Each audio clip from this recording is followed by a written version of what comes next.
Welcome to Beyond Birth Trauma, From Burden to Brilliance, where we uncover the powerful truth about your beginnings and how they've shaped your entire life. I'm Shannon O'Flaherty, and in this show, we are not just exploring your birth, we are dismantling the chains of generational trauma. We're diving into the core of who you are, peeling back layers of inherited beliefs and behaviors that have held you back for far too long. This isn't just about understanding your past, it is about reclaiming your future. Get ready to break free. This is Beyond Birth Trauma, From Burden to Brilliance, and your transformation starts now. Hi, everybody. Welcome. Shannon O'Flaherty, and thanks for coming to watch the show today, Beyond Birth Trauma, From Burden to Brilliance. And I'm so thrilled to announce I just have to tell the whole world that from the last show to this show, I've become a grandmother, and my daughter-in-law birthed Breach naturally, a little girl, on January 16th. So I'm absolutely overjoyed, and everybody is healthy and well. I'm telling random strangers on the street. So today, I'm very, very excited to have with me Claudine Marchand. And she was born with spina bifida and shaped by early medical trauma, displacement, and nervous system shock. And her life began at the intersection of vulnerability and resilience. And in today's powerful episode, Claudine traces her journey from an unconventional conception and birth in Morocco through childhood surgeries and physical limitation to a world-class scientific career and eventually a profound reckoning with the limits of mainstream medicine. With rare clarity, she weaves together neuroscience, embodied trauma, alternative medicine, indigenous wisdom, and spiritual remembrance, offering a radically integrated view of healing. This is not a story about overcoming a condition. It's a conversation about remembering who we are beyond diagnosis, conditioning, and social molds. Claudine, I'm so excited to have you here. I think you're an absolutely amazing woman with light energy oozing out of every single pore. And it's been so fascinating to speak to you and get to know about you and your birth story and what's brought you to this perfect place now. Welcome. Thank you, Shannon, for having me. It's so nice. It's the first time in my life I mention what I lived through in the beginning.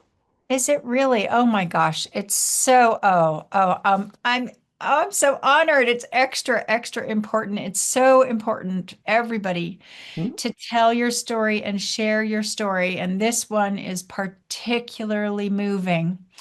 This is not just any birth story. This is a birth story on the edge. So, Claudine, let's jump right in at the beginning. How did you get to this perfect place now? Start with your birth, please. Okay. I guess I'd like to move even before my birth because my conception was already quite something exceptional. My parents got married in Paris in the cathedral on a Friday, 13th November. It was on a day where transports were striking, no taxis, no metro, nothing. So they went to the church in a hearse.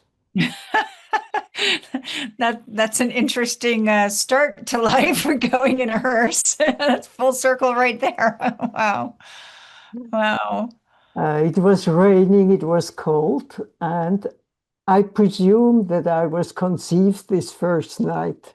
hmm Conceived on Friday the 13th. Well, that's a very lucky day for me. My first son was born on a Friday the 13th. So, Yeah, I like Friday 13th.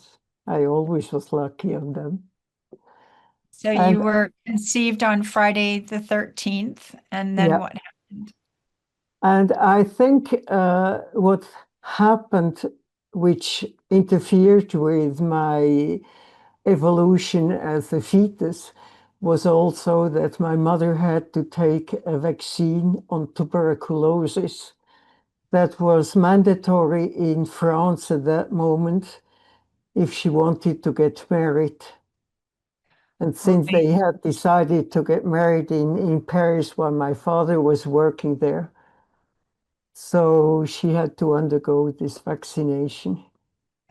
Now, I know, I don't know if it still is. I know I had to have some kind of vaccination to get married also. I don't remember what it was, but that's interesting. I Okay. think that's very, very varied according to the countries. In Mhm. Switzerland, even according to the cantons, we have 26 different health systems in Wow. Switzerland. Yeah. Okay. So they were bound by that.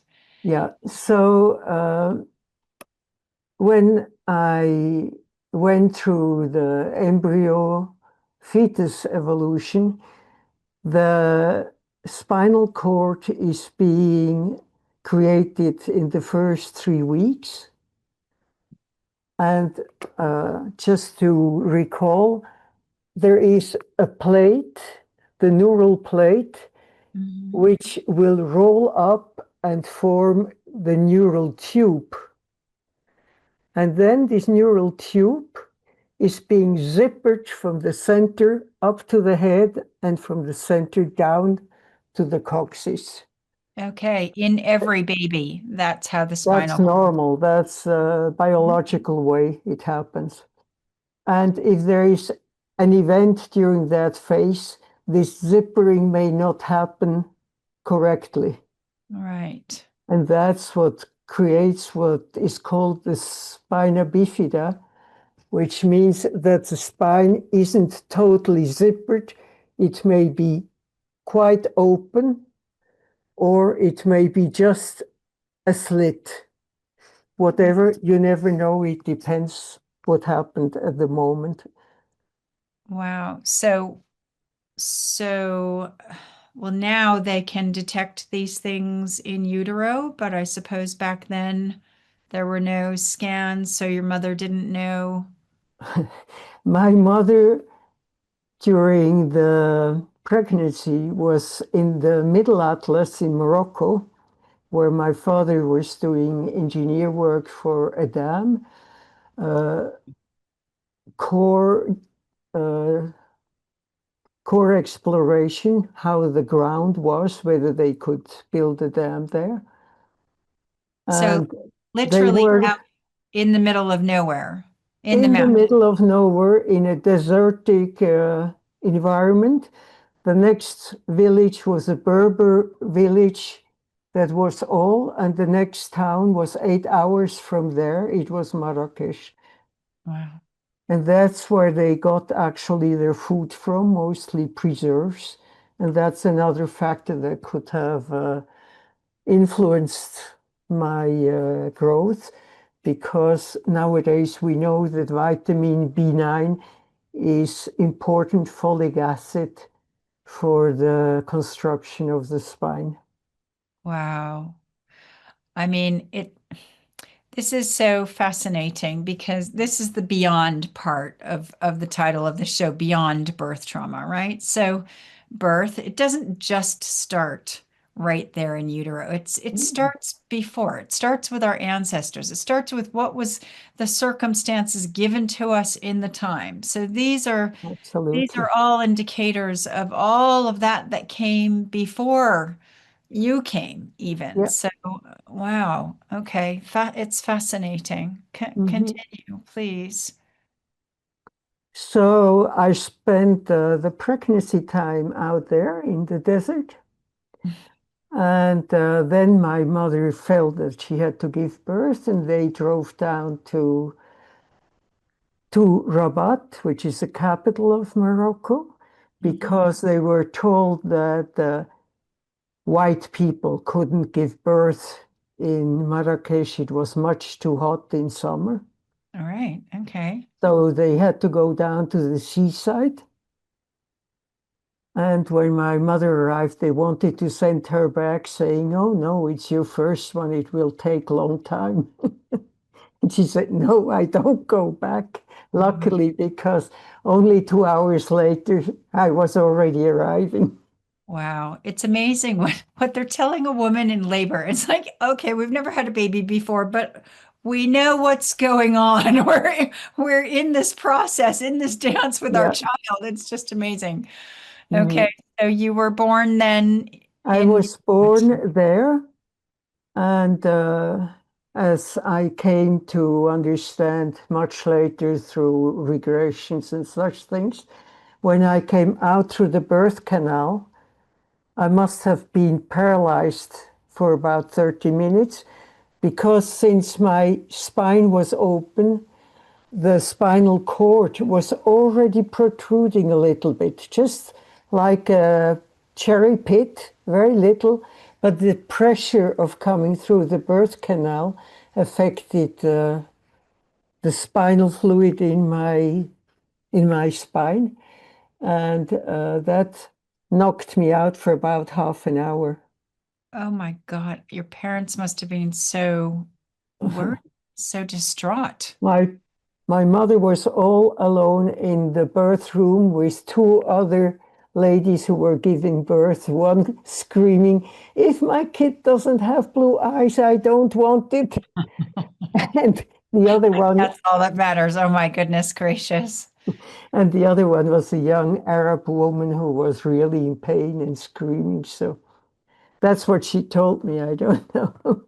And the nuns were in the church because it was just the moment of the last service of the day. And there was just a young Arab uh, nurse who was there looking after. So, do you think that somehow your nervous system remembers kind of all of that? I feel that I remember that in my cells. Yeah, definitely. I mean, it goes into we hold 7 generations of cellular memory in Yeah. our cells from in utero, from our grandmothers and before that. So Mm. all of that activity going on, um, yeah, it's quite fascinating that that somehow goes into your conscious mix, even though it's unconscious. Mhm. That's fascinating. So let's talk about your body, your early sort of medical encounters. And Until 2.5 years, I was fine. I was okay, running, I was doing everything. I just had this little thing on my back. And with growing, evidently, this cherry pit grew, became a plum and more and more. And with 2.5 years old, I started paralyzing on my right leg. I so don't know whether that had something to do with the accident my father had when I was 16 months old, and he drove into a heap of plaster stones with his motorbike and lost part of his left brain. oh my God, your poor mother. I mean, so she's got this Yeah, baby and now she's got a husband. So what happened?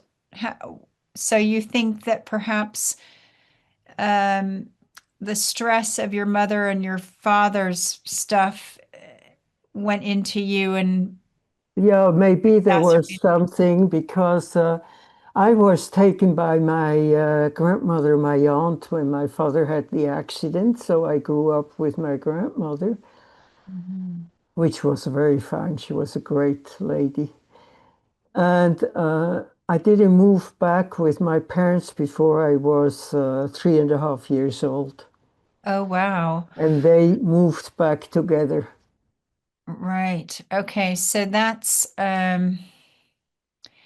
even though your parents didn't abandon you because your mother had to No, care for they your didn't. Yeah. father, you're still getting that because you're now Mm. raised with grandmother and the babies just want the parents. So, I mean, for all of you listening, like, I mean, I had abandonment issues and I was just in an incubator for like a day or three. I don't know. It can happen from anything when your parents are right there loving you, wanting you, but it goes in deeper because that baby doesn't have the big picture or the whole understanding of everything. So that's so what happened with the paralysis in your leg when you were two then? I just couldn't put down my foot anymore. My mother said she came to get me from the bed because she would spend time with me from time to time and then go back to look after my father. Mm-hmm. And at that moment, she said she came into my little room and I told her I couldn't get out of bed. I couldn't put down my right leg. So I got the braces and all kinds of stuff, and it was kind of a traumatic time because the braces would hurt my ankle, and I would always have something that was an open wound or for Yeah. years. That's really hard for anybody, but for a child, when you're growing and developing, and like children, you see them, they can almost run before they can walk because that's such forward momentum on every level. Your cells are moving, your brain is moving, everything's moving. So then to be, well, literally caged in and suppressed, where you I was still running. I with was the brace still, too. yeah, sure. Really? You're Yeah, yeah. still doing I it. was still playing with the kids outside. Mhm.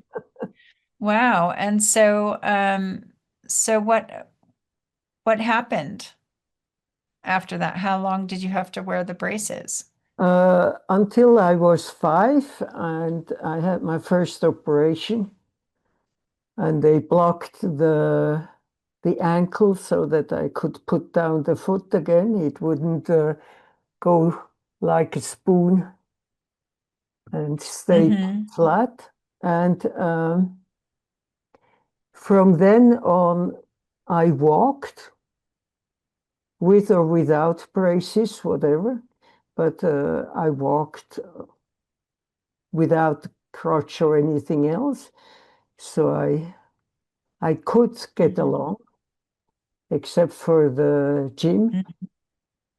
where they didn't want me anymore when I was 10 or 12, because they started doing ballet kind of stuff and not Mm-hmm. just climb up on ropes or play with the balls, Mm-hmm. which I did totally normally. The teacher once called my mother and said, "What should I do? Because she's climbing up the ropes and jumping down like everybody else." And my mother said, "Close your eyes." Close your eyes. So, so you did go to normal school and you integrated with Absolutely. normal kids and you just did everything that Mhm. that you could do. Yeah. And so what would you say to a parent of a child with any disability, disease, illness, or whatever circumstance they're in? Trust them and encourage them. They Hmm. will know their limits by themselves. Hmm. And if Hmm. they hurt themselves, it's not a problem. I Hmm. mean, every kid can break a bone or something. It's not specific to any handicap. Wow. So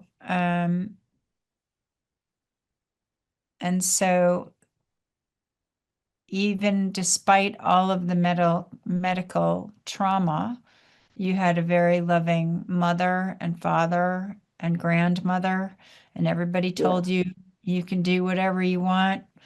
Uh, absolutely.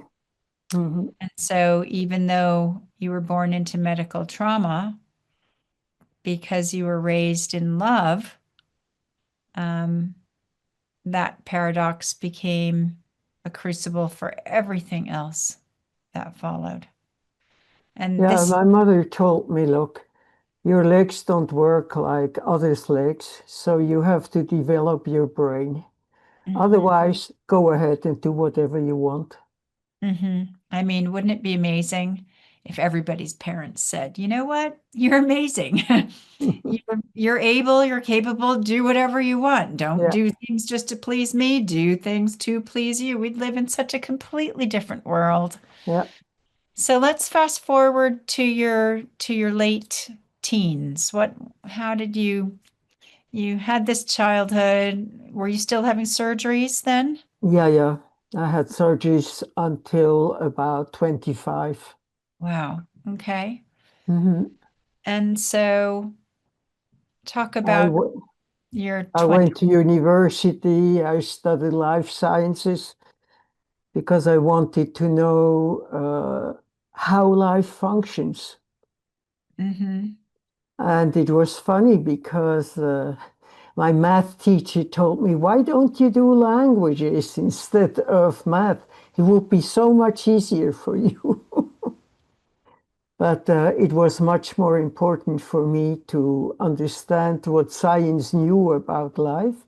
And Yeah. for that, I needed an infrastructure. Whereas for languages, you don't need infrastructure. You can pick them up anywhere. Mm-hmm. Yeah, that's very true.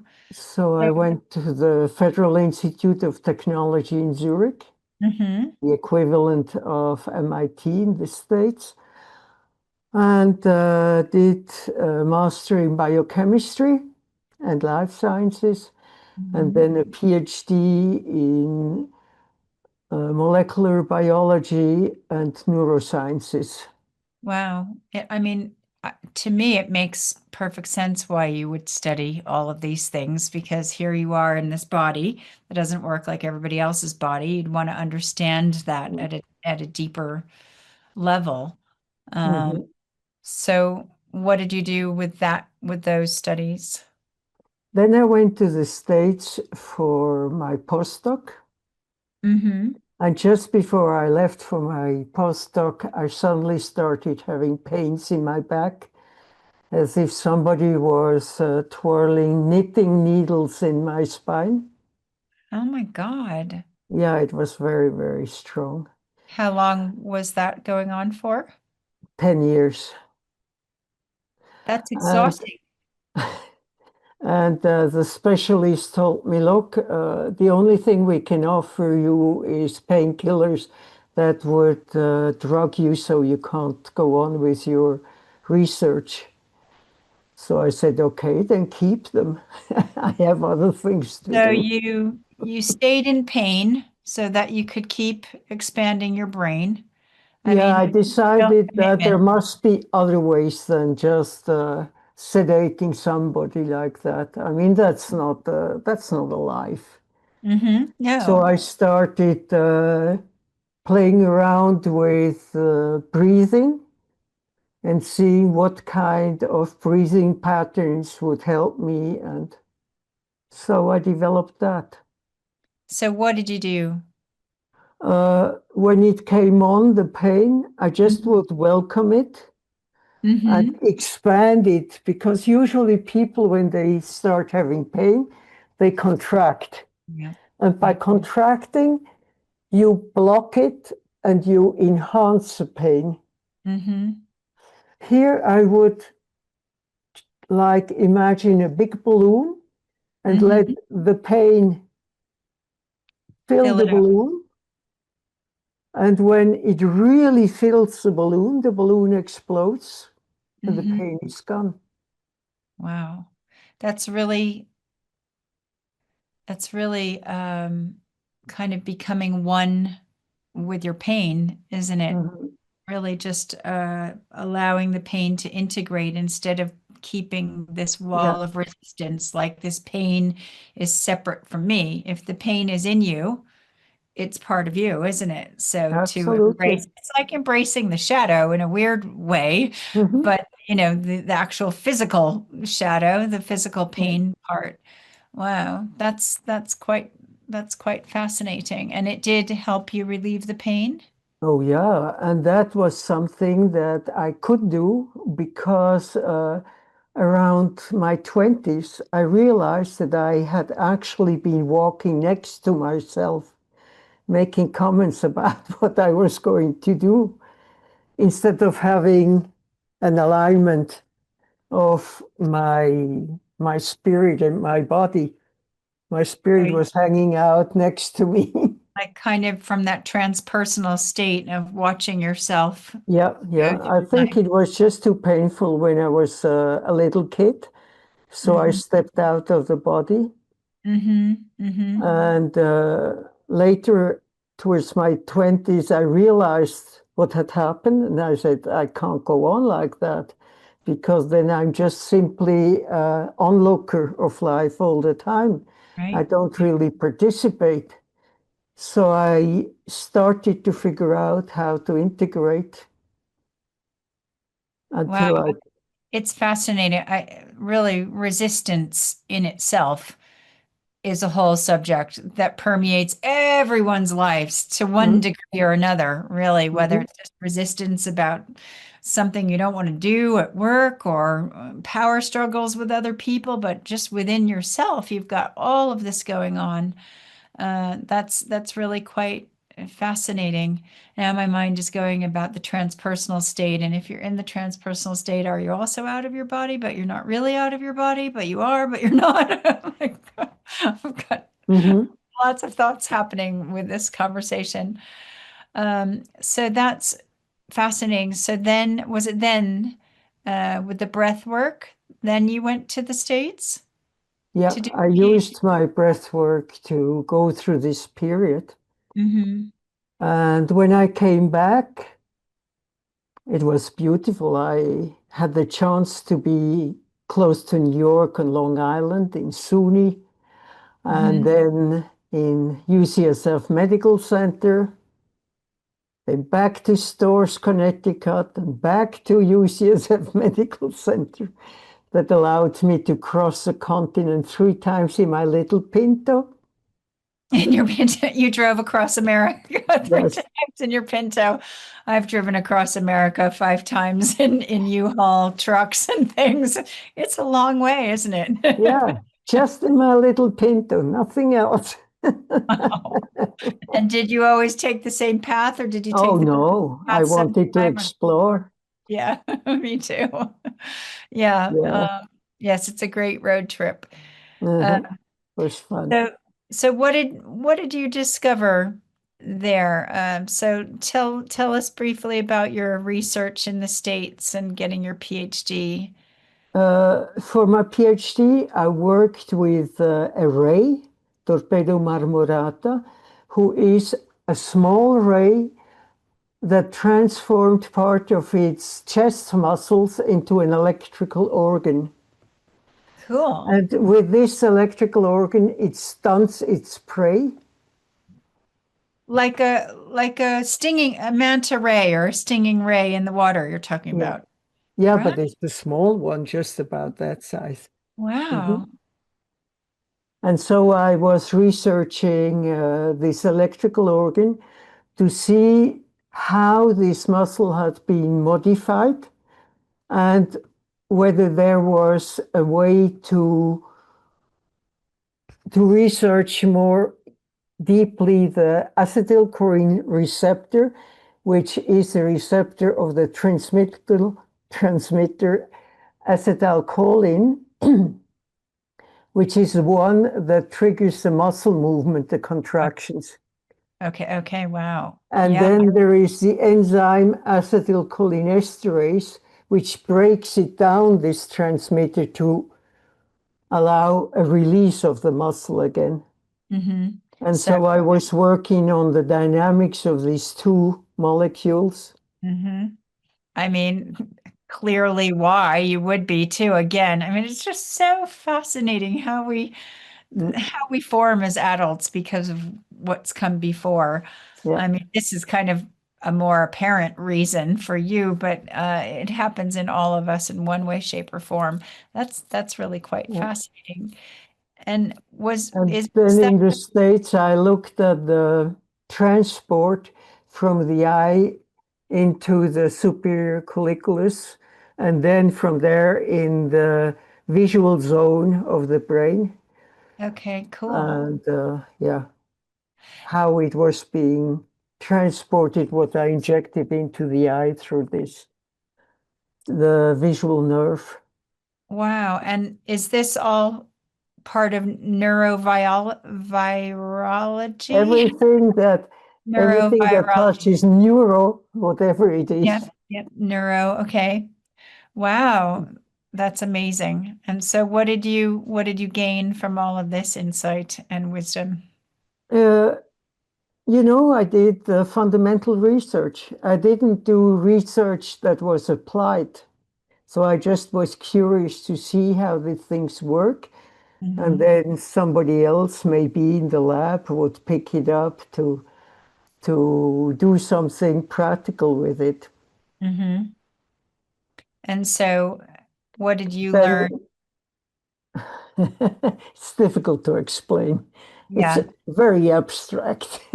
What did you realize about science at that point? What I realized was that we were learning more and more about less and less, and that we weren't actually integrating what we saw into the complexity of a whole human being.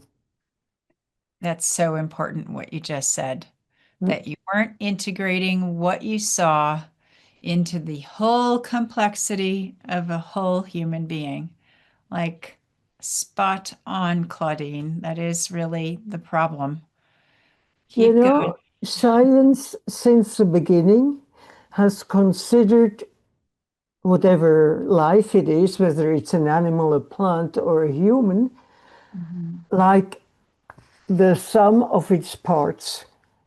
So you just can take a part, look at it, and then think, okay, I've understood that part, so I know how it functions in the whole.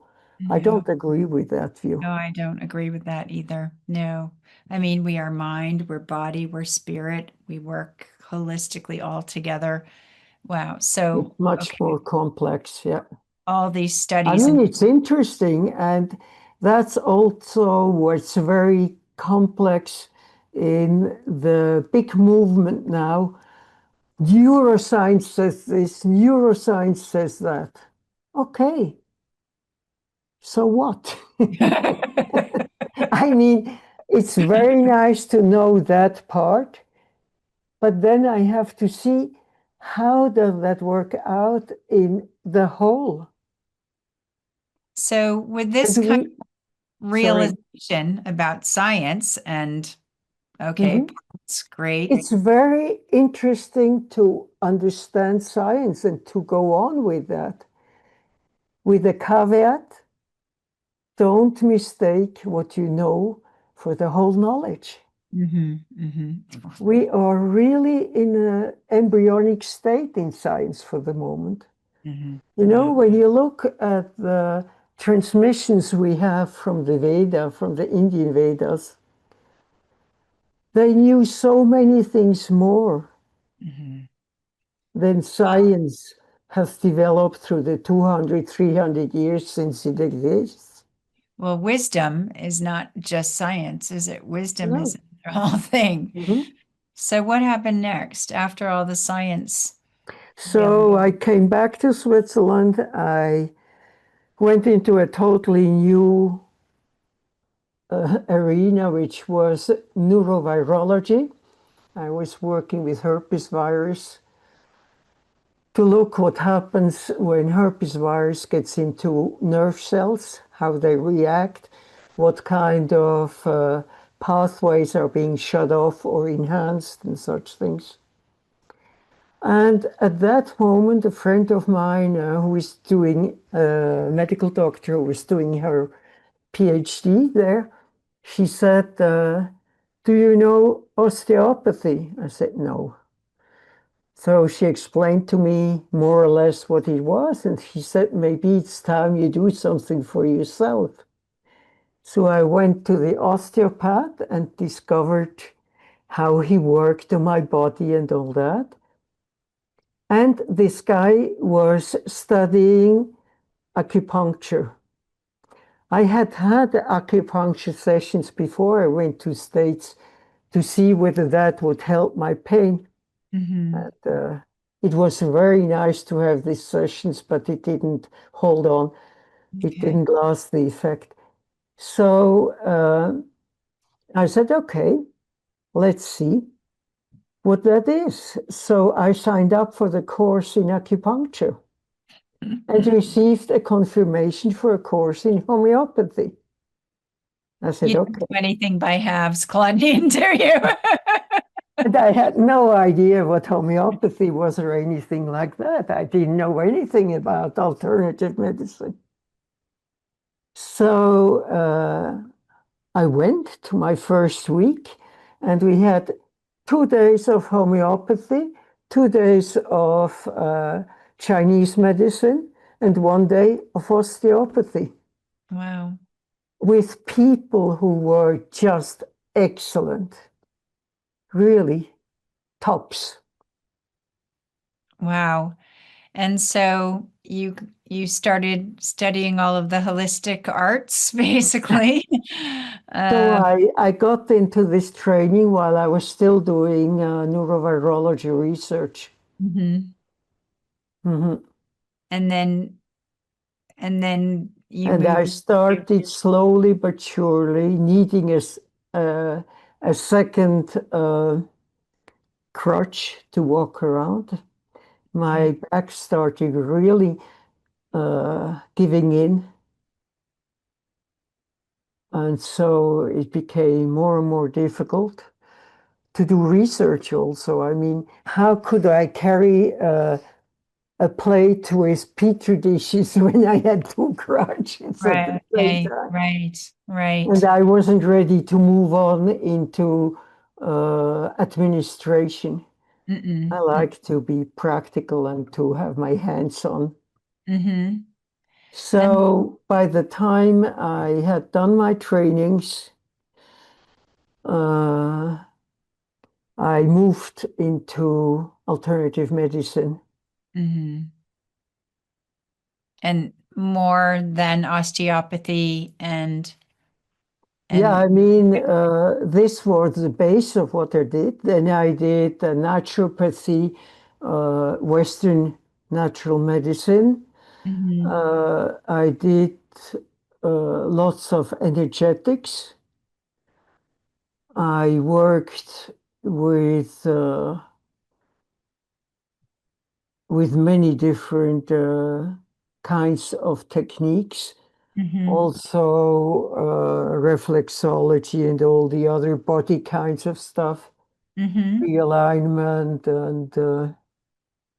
And also you did and then I also worked 6 years with a shaman of the First Nations and 6 years, 2 months a year with Hawaiian elders. mhm. Wow. Yeah, you've really brought in all of the aspects of healing. I think we spoke about Colette Stryker and her MAP program, which I'm currently signed up in and studying the Hmm. practitioner's course because I thought it's not dissimilar to the work that I currently do, but it's just at a whole deeper level. And she had studied 100 million things like you Yeah, had, yeah, and then discovered MAP and kind of quit everything else she was doing because she's like, this is the most effective because it brings yeah. it integrative. It brings all of it Mhm. together. And I thought, yeah, that's what I want to do. I want to bring it all together. So, I um, still feel even if you do that, there are things that are easier to contact through body work. mhm. Oh, I'd never give up the body work because That's I it. love Yeah. that. Yeah, yeah. Wow. Yeah. And so all of the other things, you also became an LPT. Yeah. I'm NLP therapist, NLP coach, um, master hypnotherapist, Ericksonian master hypnotherapist. I did Dolores Cannon work, QHHT, with herself. Hmm. I did also transtemporal hypnosis with Isabelle David of Canada. Wow. And it's going on. I mean, whenever I see something that's interesting, I like to pick it up.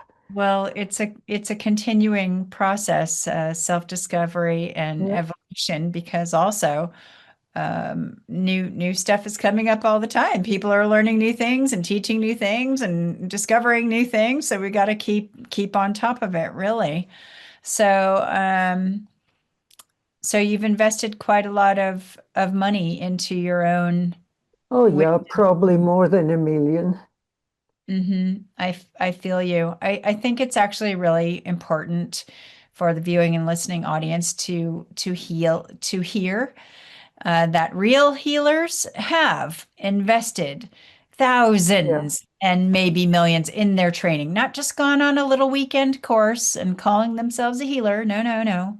But that we're constantly learning and evolving because it never stops. And never I too have stops. invested, thousands and thousands in my trainings and learnings because And it's a double path. On one hand, we learn what we can use for others, yes. but on the other hand, it's also learning who we are Yep. and what of our gifts we can use more deeply, more widely.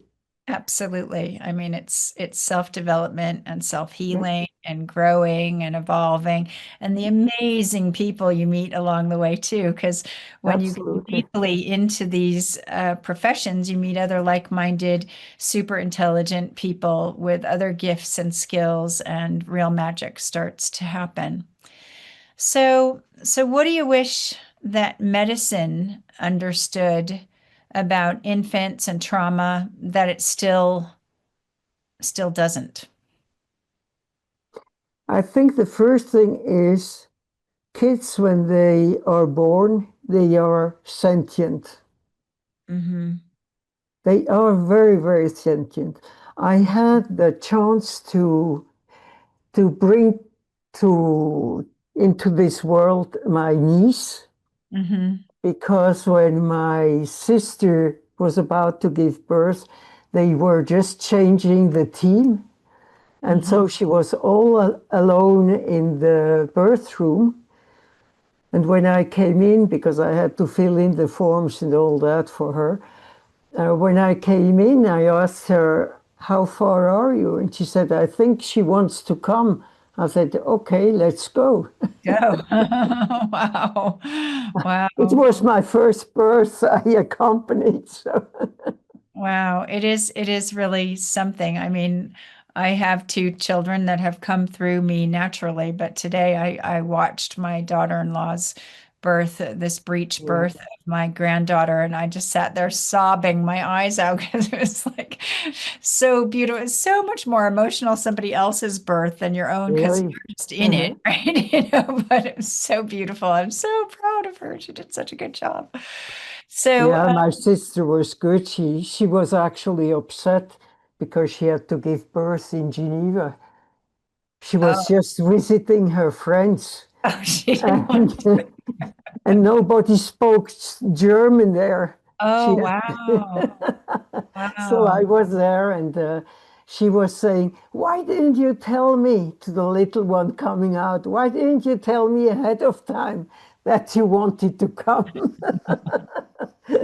So I just changed my breathing, and she was following wonderfully. Hmm. Hmm. So because she wasn't listening to what I was saying. So, but her subconscious was working with my movements, my body. So with my body, I guided her into through the birth. Hmm. And when finally the doctors came to give her a peridural injection or whatever, the head had already come out. Hmm. And for It's me, it was an incredible moment when the head came out of my sister's body, stopped, and the little one looked around as if she was wondering, do I like this environment? Is that okay to come out here or not? And she really had a very clear gaze. hmm. Nobody can tell me she couldn't see anything. Yeah. No, it's It's just so beautiful. It's amazing that we can start as these little creatures and grow up into, well, my Mm, son's 6'2" and very hairy. Like, how could he grow up into this giant thing when they just start out? absolutely. So, what would you say to your younger self, who you once were, knowing what you know now in terms of science, mainstream, holistic? What's the I message you? would start by congratulating. Congratulating it for how it took what happened Hmm. and went through all these troubles, saying, okay, that's part of life, so let's go through it. Hmm. That's beautiful. Yeah. That's really beautiful. And from child on, thanks to my mother, I was allowed to express my feelings and telling what I felt. And I mean, I told a doctor when I was, what was it, 12? I told him, look, that's the first and last time you touch me. Right. Oh, right. Wow. It was okay. How was that received? Uh, he was he was completely, huh?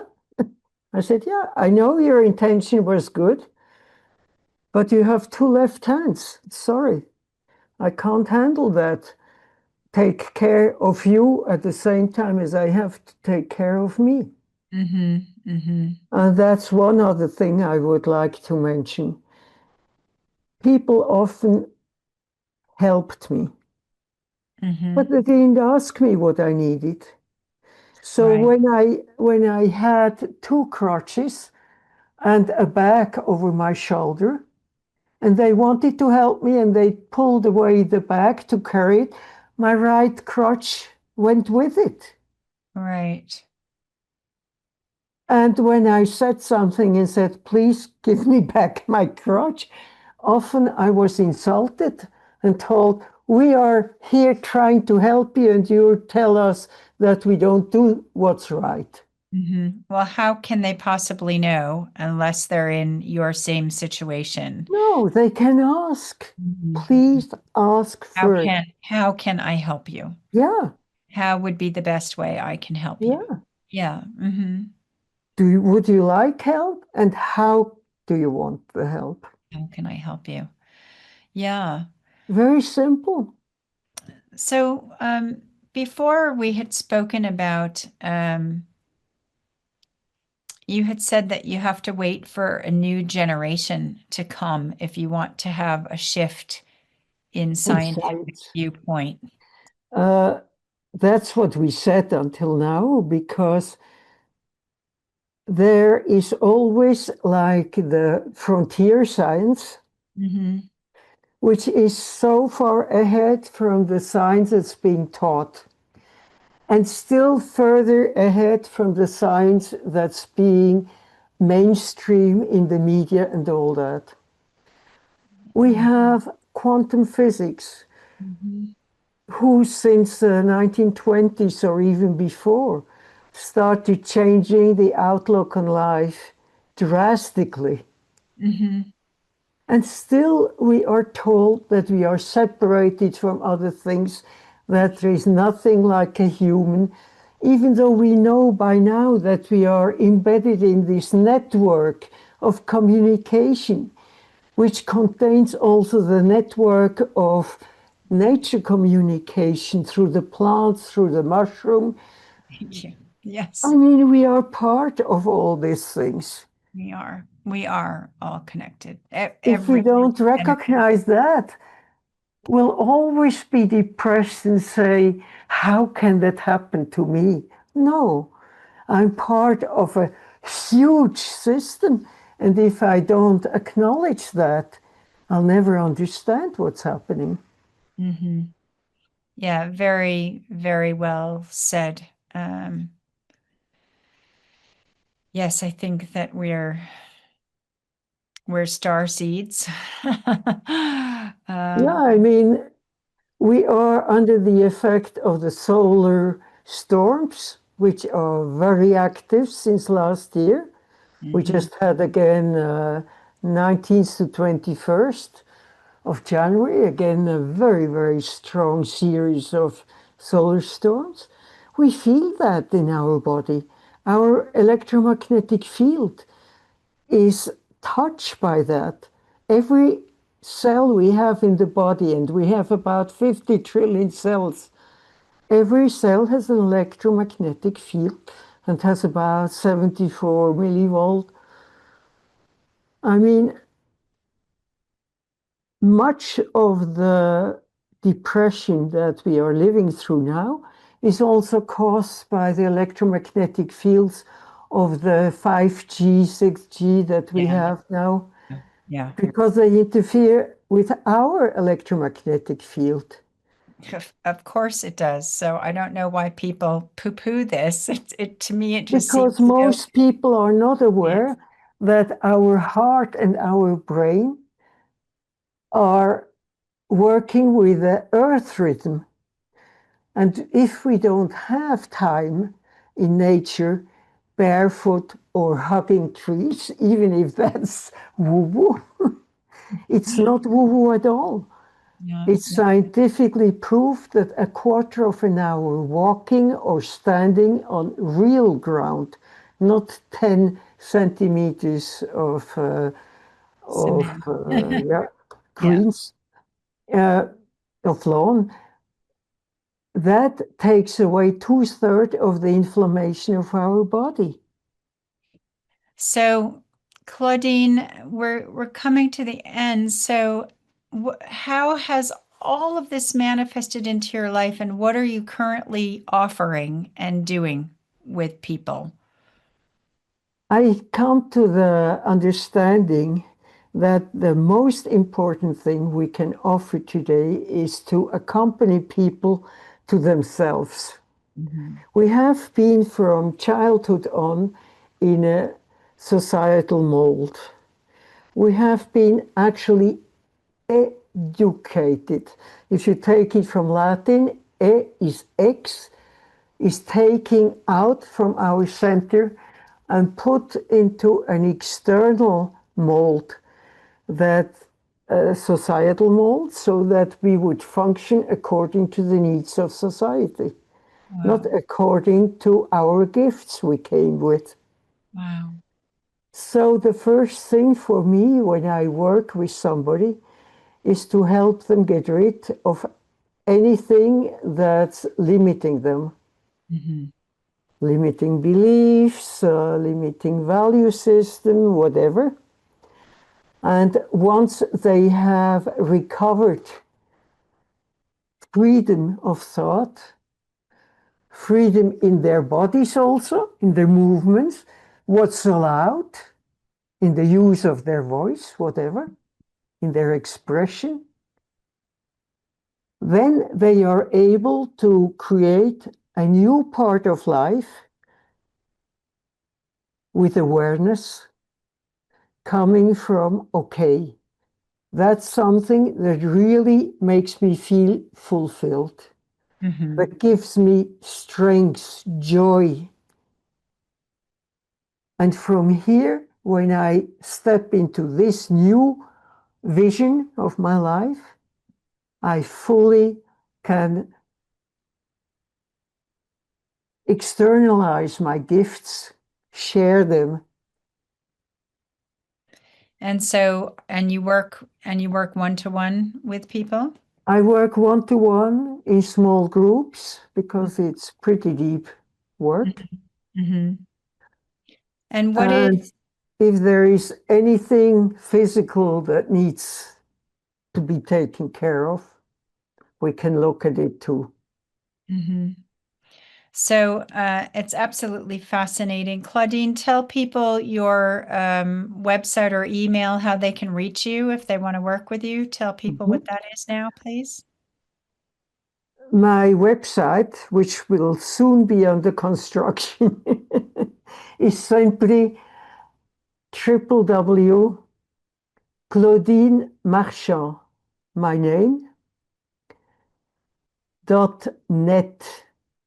.net. Okay. .net. And otherwise, you find me on LinkedIn. You find me on Facebook.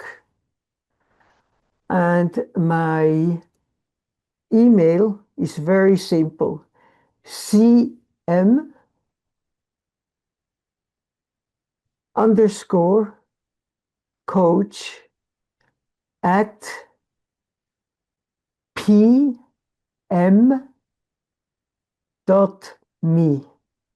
Okay. Thank you very much. Or you can also find her details on the Transformation Talk Radio page under this show. Or you could look at guests, and you could look at my page, shannonbtb.com, which is also on my website, shannonoflaherty.com.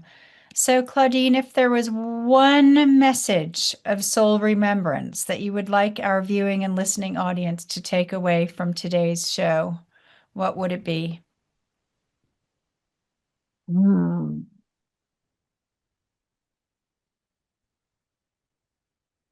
I would say I carry the wisdom of my body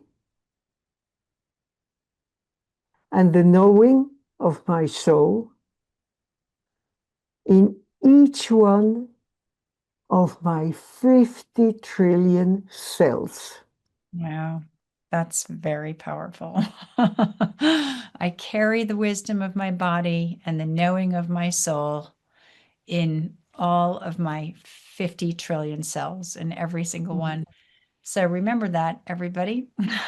Claudine, thank you so much for coming out of silence and telling your story publicly. I think it's a very important story to know that it isn't just overcoming a condition, that it's Oh, embracing all that life gives you, whatever it is, and finding the joy and positivity and the higher purpose, because look at what gifts you offer to the world now. And I'm sure that everyone hearing this today has had a lot of aha moments. And if you'd like to speak with me, you can contact me or Claudine. Thank you so much. It's been such an honor and a pleasure to have you with me here today. thank you. Lots of love, It was my everybody. pleasure. Bye. See you next time. Thank you. You have been listening to Beyond Birth Trauma, From Burden to Brilliance with Shannon O'Flaherty on Transformation Talk Radio. On the second Tuesday at 10 a.m. Pacific Time, we connect the dots between your ancestors, your birth, and the patterns that keep you stuck, guiding you to a place of profound healing and unstoppable brilliance. By examining and healing your cellular imprint from birth of how you perceive and respond to the world and the challenges that are created in your day-to-day life, we can begin to heal and live more balanced and fulfilling lives. For more information, visit shannonbtb.com. That's shannonbtb.com.